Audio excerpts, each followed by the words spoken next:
C'est le patron des exorcistes, vous savez. Au niveau catholique, Saint Benoît, pourtant il n'était pas prêtre. Dans l'église catholique, c'est le patron des exorcistes.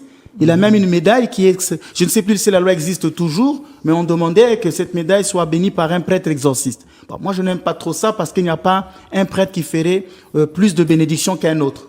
Tout prêtre, quand il bénit, la bénédiction descend. Donc, je ne vois pas que ça vient d'où. Peut-être qu'un jour, on va m'expliquer. Mais je ne sais pas. Donc, vous voyez que Saint Benoît avait un grand pouvoir sur le démon.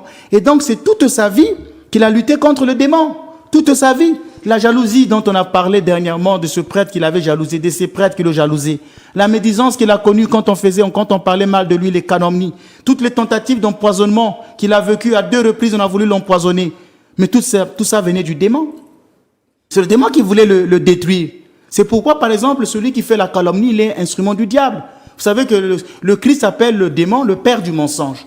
Donc quand on parle mal d'une personne, quand une personne est donnée au vice du mensonge, à l'habitude de mentir, de partager sur les réseaux sociaux des choses qui ne sont pas vraies, dont tu ne connais même pas le contexte, quand on relaye des mauvaises informations, quand on fait de la calomnie, de la diffamation, eh bien on devient l'instrument du diable malgré soi.